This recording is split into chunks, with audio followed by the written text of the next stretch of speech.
So today, I have a very special talk for you. But I say that every week, it's a special talk. But today I think it's a special talk because it's where I'm at. And what I want to talk to you about is the idea that our life is a reflection. Our life is a mirror, and the mirror is a path to self-awareness.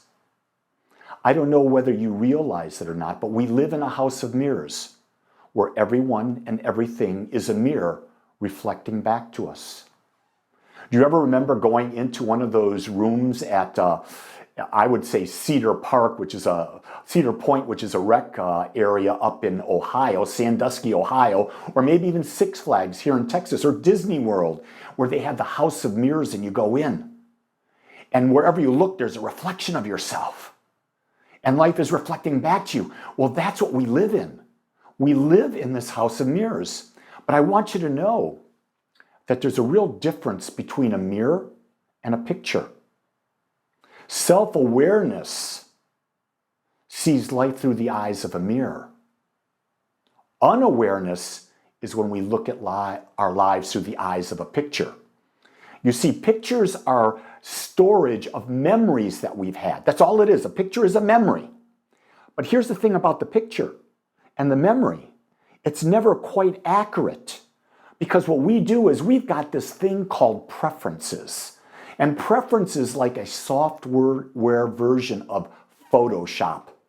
And we Photoshop that picture to whatever our consciousness is. It could be a consciousness that we're better than we thought we are. It could be a consciousness that we're not deserving. It could be a consciousness that we're a victim. And then we're constantly manipulating these pictures. And so the life that we would see if we were just looking at the pictures of our lives through the memories of our life is really quite a large distortion. But when we look in the mirror doesn't go back to the past. The mirror is focusing on exactly who we are in this very moment. And we may not like it, but it's who we are. I noticed one of the hardest things for me is when I first started doing talks on video was to go back and watch myself, because I didn't see myself the way the camera sees myself. And it took me a while to get used to not only the way the camera sees me, but also how the recording comes back and how I sound, because I had different images. I had really built up different images for myself. I was living in the pictures that were not true. But the camera was a pure reflection. There were no filters on the camera. There was none of that type of thing. No special lighting on the camera that dimmed this side of me, made this side of me there. That's the photoshopping aspect that pictures take. But right now, this camera, as you're seeing me, it's Lee as he is right now, right here today. You see, a mirror reflects what is, without conditions and without judgment. It is a perfect reflection of the now. And you see, when we can accept that reflection, we're living in the only time, the only place that's of value, and that's now. Nothing else matters but now. And the reflection is there to tell us where we are in relationship to oneness, where we are in relationship to the dreams that we desire to express, to experience, and to create. The reflection is our guide. So when we look at that, our thoughts reflect back to us what we're thinking. It's very simple. The thoughts reflect back to us what we're thinking with respect to where we want to go, whether we're feeling separation or we're feeling oneness. Our words reflect back to us whether or not we're speaking separation or oneness. Are we in alignment with our words? Are our words consistent with the thoughts that we're choosing to have? And then we come back to our actions, reflect back to us our thoughts, words, and actions. And are they acting in separation or are they acting in oneness? Now here's the key. Our emotions reflect back to us whether our thoughts, words, and actions are coming from separation or oneness. You see, when we have the emotion of peace, we have the emotion of love, we have the emotion of joy, that emotion is reflecting back that the thoughts, the words, the actions that we're taking right now are in a state of oneness. When we have the emotions of despair, anger, anxiety, depression, guilt, shame, those emotions are reflecting back to us that our thoughts, our words, our actions are coming from a sense of separation. Because if we were coming from oneness, we would not have those negative emotions. We would not have those feelings that cause us great discord. So our emotions are really key because they're our guide. Here's the other thing. Other people reflect back to us whether we are in separation or oneness. If we're with others and we're in a state of judgment, we're in a state of separation. If we're with others and we're in a state of harmony, that's a state of oneness. So everyone that enters your life tells you where you are in relationship to oneness or separation because they're mirroring back to you who you are. Do you get that? Why is it? I've noticed this. Why is it some people will have an experience of someone and within seconds another person interacts with that person and they have a completely different experience? Because the person they're interacting with is reflecting back who they are. Babies are a prime example. My granddaughter, Claire, two years old, and I'll tell you what, who I am, it's reflected back to me really fast. If I'm happy and joyful and I'm singing and I'm making fun and doing great things, she's right there energetically because she's a mirror that doesn't have as many filters as older people have. But if I'm not in a grumpy mood, I'm not giving attention, she mirrors back to me that that's not the way this is supposed to be. This is not the dance of oneness that she wants to have with me at that time. What a gift it is to see that and know that. Children are incredible. Animals, dogs are incredible because a dog will tell you whether or not it's, you walk up to a strange dog. If it doesn't like you, well, it's your energy the dog doesn't like. It's not connecting. So just understand that. And you see now, while others reflect back to us, we also reflect back to others whether they are in separation or oneness. You see, it's not just a one-way thing where they reflect to us, we also reflect back to them. And you can tell, who are you comfortable being with? Who do you feel at ease with? Who do you feel safe with? Because when you feel safe with someone, it's so much easier to be in oneness. When you feel respected, it's so much easier to be in oneness.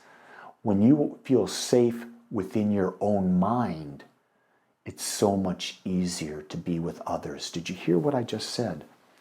When you feel safe within your own mind, you're not judging yourself. When you're safe there, you can feel safe with others.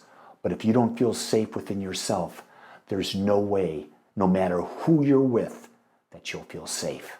There will always be that separation there. See, we're all mirrors and we're connected because we're all part of the one. We're connected and we're interdependent as we reflect the whole world. You see, together, we create the world consciousness. We create a world experience. So in light of everything that's happening right now in the world, this is the time to get into oneness. This is the time to see the world in oneness. This is the time to see that the world is balanced right here, right now. You got to come out of what the media is telling us because the media is giving us one side of the situation, one side of the coin. There's as much good happening right now as perceived bad. But if you're not open to see it, if you're not seeing the reflections back, you might be living in the pictures that are being painted by others and you're buying into their pictures. Don't do that. Find the balance. True self-awareness comes when we are able to step outside the world of mirrors and become a witness and see life expressing. You see, we're in that room, right? There's all these mirrors, people, things, everything's a mirror to us, right? Everything's a mirror to us. And as long as we're there, We're in that situation. But if we can take ourselves out of that situation, rise above the room, and look down, we can truly become aware and see what is really happening. And the only way that I know to do that, to step out, is to go into meditation, to go into silence where we release the idea of the body, we release the idea of the mind and the ego, and we step above as a witness with no judgment, no discernment. We simply observe. And I'll just say this again. To observe, it's so much easier when we come from a place of self-love. And for me, self-love can be easily redefined as self-acceptance. When I self-accept all about me, I'm in self-love. When I self-accept, I feel self-worth. I have a sense of peace, a sense of ease, a sense of love, a sense of joy. And from that standpoint, to be a witness comes very easily. You see, life is a moment-by-moment journey of becoming more aware. And the mirror, life experience, tells us where we are. Life experience is telling us where we are in our journey. You see, the difference between being unaware or aware is whether we look at life as a picture or do we look at it as a mirror. And here's the key: only you can choose. So I invite you, as you go through this week, to simply observe your life. And when you're seeing something, ask, is that a picture from my past? Or is that a mirror in front of me reflecting exactly who I am? And is that reflection who I want to be? Because if you decide it is not what you want to be, you are free to choose to change who you are in front of the mirror. And you do that by changing your beliefs, by changing your thoughts, your words, your actions, which will determine your feelings. And you have that toward a directed and specific result, and you hold that image persistently and consistently, and you do it consciously. When you do that, my friends, you will create an image in the mirror that you will deeply, deeply, deeply fall in love with and enjoy the journey so much more. I know that the journey will be good for you. I can see that I've touched something within you that's questioning. And that's the purpose today. The purpose is for you to see, to question the pictures, and to look for the reflection. I want to thank you for joining us today. I'm so grateful that you took your time to watch or listen to this message. If you found this message beneficial, I would ask that you go to our website, agapecsl.com. Once there, click on the donate button and experience the joy of conscious and purposeful giving. Or if you would like, text your gift by simply dialing 972-532-6976. It is through your gifts that we are able to bring this message to you in the world. I would ask that if you like this message, to please subscribe to my YouTube channel under my name, Lee Wallach. Again, I want to thank you for joining me in the Agape community as we learn how to better self-love through conscious living.